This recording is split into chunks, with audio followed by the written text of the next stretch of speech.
sisiw lang yan sa loob, makihirap na. Ang ibig mong sabihin bossing yung nag-assemble tayo ng front shock ng Team X125 yung nag-magic lowered tayo. Kagaya nitong sa Raider 150 natin. Ibig sabihin yun bossing is isa ka ng mahusay na mekaniko. Ako kasi bossing is nag-umpisa pa kasi tayo sa ibaba or bali baguhan pa tayo dito sa pag-sit up ng motor bossing ko. Kung isa ka ng mahusay na mekaniko bossing, ang tips ko lang sa iyo bossing ko, huwag kang manood sa pinupost kong video or sa mga tutorial na yan sa mga about sa motor natin doon dito sa TikTok. So wag mo nang panoorin dahil isa ka na mahusay na mekaniko, hindi ka na bagay dito sa manood sa mga tutorial na mga motor, mga about ng mga ayo-ayo diyan.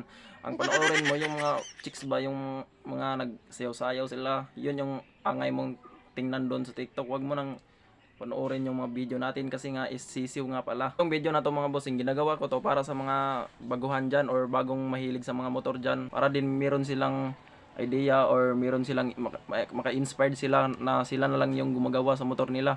Dahil nga is hindi maganda mga bossing na merong problema yung motor mo tapos ipagawa mo sa sa ibang mekaniko, kasi nga is lalo na kagaya sa akin, walang pangbayad ng labor. So kailangan talaga ako na lang yung magsikap para sa motor ko. Hindi kagaya sa iyo, baka mahusay ka ng mekaniko, edi wag mo nang panoorin tong video ko, wala akong pakialam sa iyo.